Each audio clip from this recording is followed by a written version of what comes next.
네, 안녕하십니까. 유영선 목사입니다. 오늘 함께 나눌 말씀은 사도행전 27장 21절에서 26절까지 말씀입니다.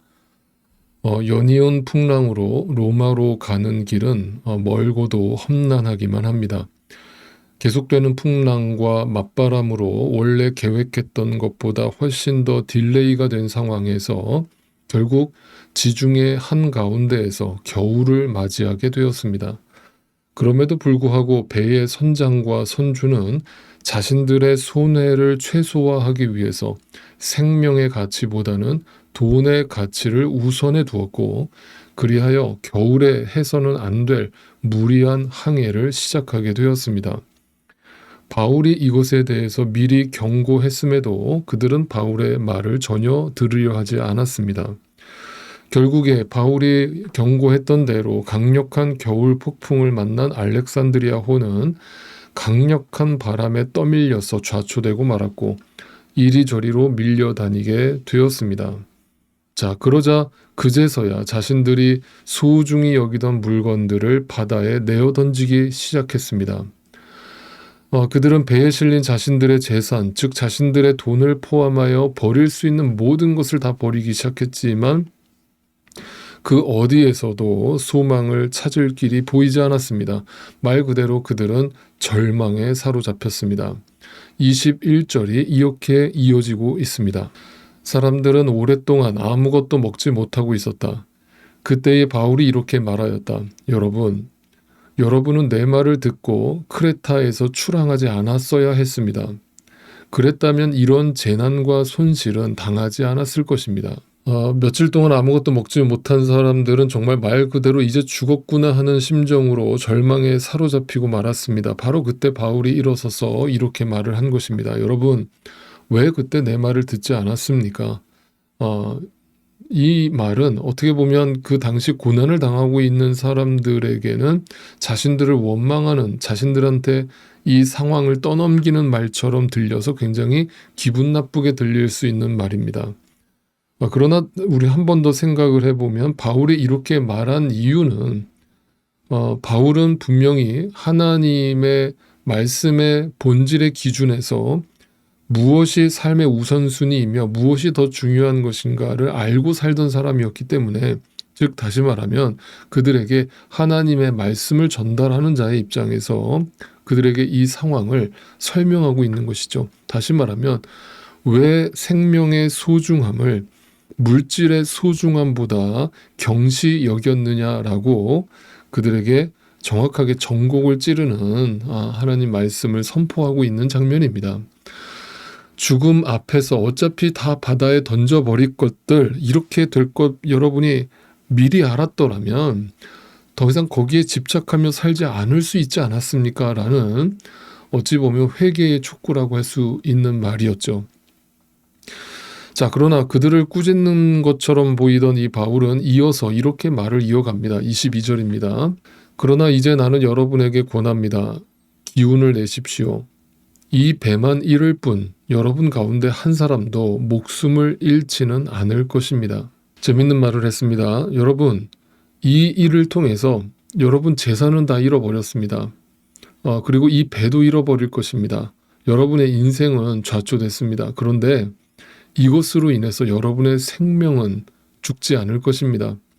마치 이 이야기를 가만 우리가 묵상하다 보면 마치 욥기의 이야기가 떠오릅니다. 그죠? 욥은 모든 걸 다 잃어버렸습니다. 그러나 하나님께서 사탄에게 그의 생명만은 건들지 말라라고 명령하셨죠. 네, 그 이야기가 떠오르는 장면입니다.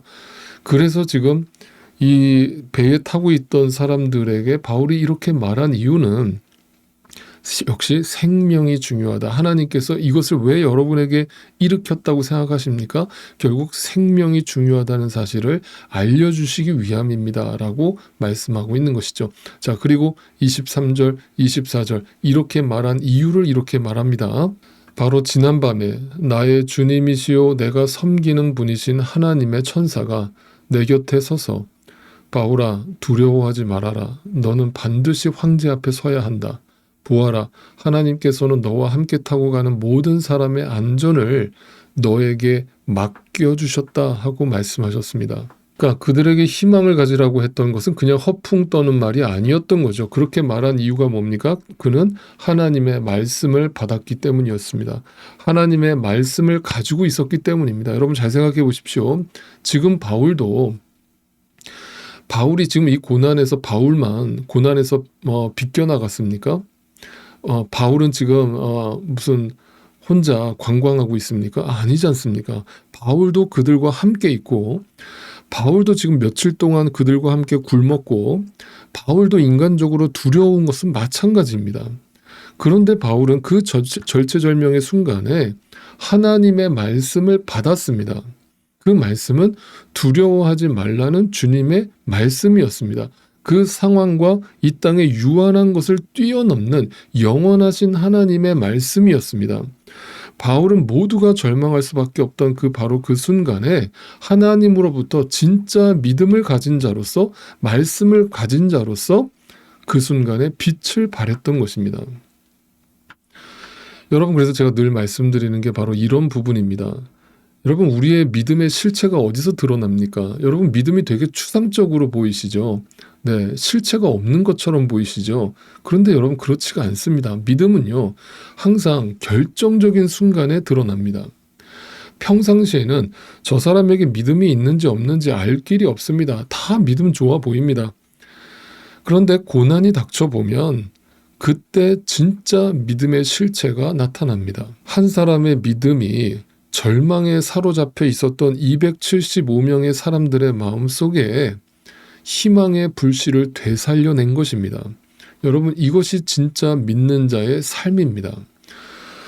여러분 오늘날 이 세상을 한번 생각해 보십시오. 우리가 지금 살고 있는 이 세상 얼마나 혼탁합니까? 얼마나 어지럽습니까? 얼마나 어둡습니까? 지금 우리 사회가 마치 이 알렉산드리아호와 같지 않습니까? 사람들은 이러다 정말 큰일 나겠다면서 불안해하고 두려워하고 낙심하고 포기하는 마음입니다. 자포자기하는 마음입니다. 그리고 이렇게 된 것을 서로의 탓을 하면서 정죄하고 비난하고 편가름하기에 지금 빠릅니다. 말 그대로 카오스 그 자체입니다. 혼돈입니다. 여러분 그렇다면 이런 시대 속에서 하나님이 우리를 믿는 자로서 이 땅에 살아가게 하신 이유가 무엇이겠습니까? 우리에게 하나님께서 원하시는 것이 무엇이겠습니까?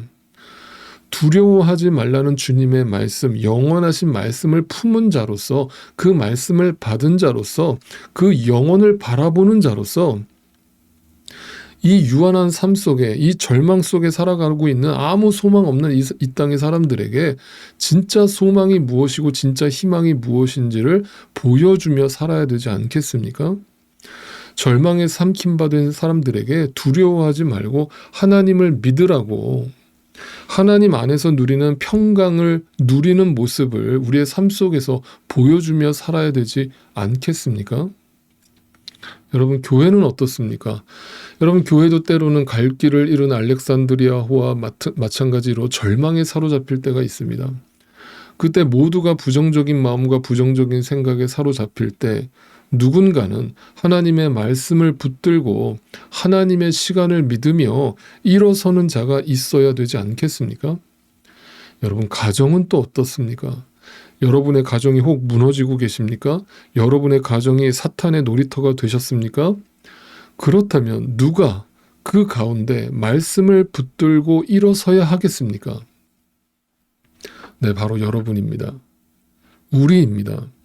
하나님은 우리에게 그러한 빛과 소금의 사명을 부여해 주셨고 그래서 우리에게 영원하신 말씀을 허락해 주셨습니다. 여러분은 정말 지금도 살아계신 현존하시는 그 하나님을 믿으십니까? 그렇다면 일어서십시오. 주님의 말씀을 붙들고 일어서십시오. 여러분의 일어섬으로 여러분의 가정이 일어서게 될 것이요. 여러분의 일어섬으로 여러분의 교회가 일어서게 될 것이요. 여러분의 일어섬으로 여러분이 속한 사회와 나라와 민족이 일어서게 될 줄로 믿습니다. 아무리 우리의 삶에 여러분의 개인의 삶에 유라굴로 광풍이 몰아닥쳐도 영원하신 주님의 말씀을 의지하여 나아가는 자에게는 오늘 바울과 같은 당당함과 또 소망을 품은 자의 모습이 나타나게 되는 것입니다.